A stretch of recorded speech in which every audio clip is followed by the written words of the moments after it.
안녕하세요. 시어맘의 이광재입니다. 이번 시간에는 작가는 왜 작품으로 말하는가가 되겠습니다. 이 말은 어떻게 보면 작가들에게는 조금 오글거리는 말일 수도 있을 텐데요. 그러나 대중적으로는 작가는 작품으로 말한다는 말이 쓰이곤 하지요. 이 말의 본 취지는 작가는 두말하면 입이 아프기 때문에 그냥 작품으로만 말한다라든가 작품이 자신 있기 때문에 작품으로 말하면 충분하다라는 그러한 것들과는 조금 다릅니다. 말하자면 우리가 예술을 보통 이해할 때는 예술은 잉여에서 나왔다고 생각을 하지요. 생활의 필수적인 것들이 해결되고 나서 할 일이 없어지니 일종의 예술이 생겼다. 그러나 그렇게 보면 매우 단순하게 보는 관점입니다. 예술은 생각보다 필요에 의해서 나왔습니다. 그냥 할 게 없어서 이루어진 것이 아니라 이것이 아니면 할 수 없기 때문에 하게 된 것이죠. 가령 가수의 경우는 자신의 노래를 부름으로 인해 자신 안에 있는 묵은 감정을 해소하게 됩니다. 요즘 가수들이야 작사 따로 있고 작곡가 따로 있고는 하지만 작사, 작곡, 그리고 가수가 모두 한 명인 경우에는 정말 그 자신의 묵어있던 감정을 해결해주는 그러한 노래라고 할 수 있을 것입니다. 노래마다 해소되는 감정이 다릅니다. 어떠한 것은 즐거움을 극대화시키기도 하고 어떠한 것은 슬픔을 해소시키기도 하죠. 또 이 슬픔에서도 누군가를 상실한 슬픔이 있을 수도 있을 것이고 또 어떠한 경우에는 좌절에 의한 슬픔일 수도 있을 것입니다. 노래가 해소시켜주는 감정이 단 몇 개에 불과했다면 우리 세상에 나와 있는 노래도 단 몇 개면 충분했겠죠. 그러나 셀 수 없이 많은 노래가 있다는 것은 또 그만큼 해소되어야 할 감정의 폭이 다양하다는 것이 되겠습니다. 이때 듣는 것만으로도 감정의 해소를 느끼는 사람들이 있지만 그것만으로는 만족할 수 없는 사람들이 부르는 일까지 하게 됩니다. 근데 노래를 가만 들어보면 그 노래의 가사 속의 이야기들은 보통의 대화 속에서는 이루어지기 어려운 가사들이 많이 있습니다. 우리가 공감은 할지라도 대화의 공간 속에서 꺼냈다가는 부적절해지거나 혹은 배척당하기 쉬운 그러한 감정들도 노래로 담긴다는 것이죠.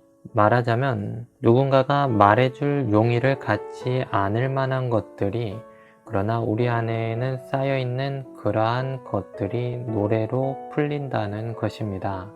생각보다 남의 이야기를 자세히 들어주는 사람은 없습니다. 우리는 대화의 공간 속에서 자유로운 대화를 이루지 못합니다. 어떻게 이루어진 대화의 자리냐에 따라서 할 수 있는 대화와 할 수 없는 대화가 나누어지게 되지요. 상담 심리사가 아니라면 모든 대화를 용인해주지 않을 뿐더러 우리는 또 상대의 어떠한 말을 듣고 싶지 않아 하기도 합니다.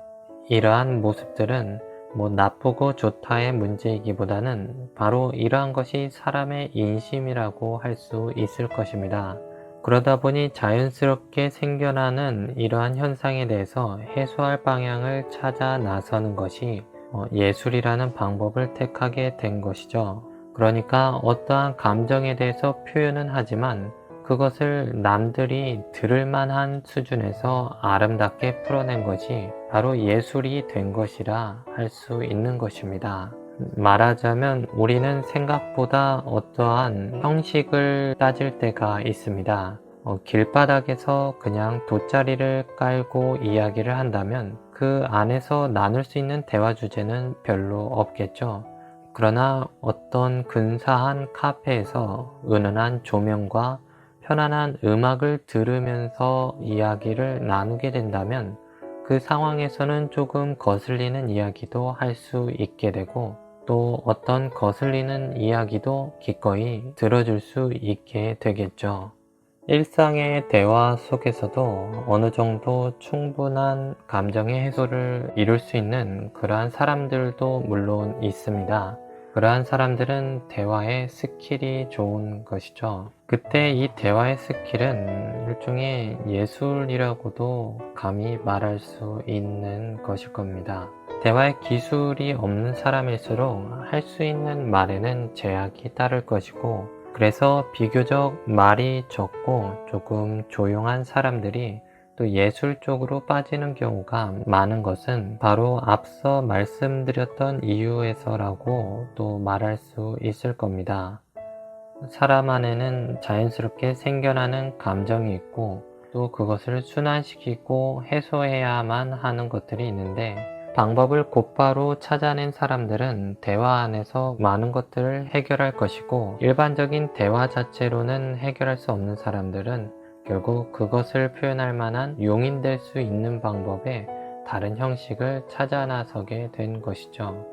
우리가 형식적이다 라고 하면은 되게 나쁜 의미로 쓰이기는 하지만, 예술에서 이루는 형식이라는 것은 어떠한 닫혀있는 것들을 개방하고 해방시켜주는 어떤 루트를 의미하곤 합니다. 그래서 내용과 형식이 밀접하다는 것도 이러한 이유에서일 텐데요. 그러다 보니 이 형식에만 집중해서 형식 실험에만 몰두하는 그러한 부류도 있기는 합니다. 이러한 경우에는 어떤 닫혀있는 것이 있어서 그것들을 열기 위해서 형식을 찾았다기보다는 형식 자체를 탐구함으로 인해서 이것에 의해 열리는 것들이 무엇인가를 발견하고자 하는 것인데요. 그러니까 순서가 반대로 된 경우라고 할 겁니다. 우리가 흔히 말하는 엘리트 예술이라고 할 수 있겠죠.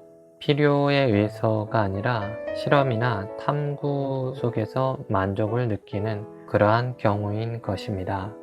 무엇이 더 예술의 정수이냐라고는 또 간단히 말할 수는 없겠지만, 예술의 더 근원이 무엇이냐라고 한다면 분명히 우리에겐 말할 수 없는 닫혀있는 것들이 있었고, 그것들을 개방시키고 해소하기 위해서 새로운 형식을 취한 것이 예술이 되었다 라고 말할 수 있겠습니다. 그렇기 때문에 작가는 작품으로 말한다. 작품이 아니면 말을 할 수 없기 때문에 작품으로 말한다가 되는 것이죠.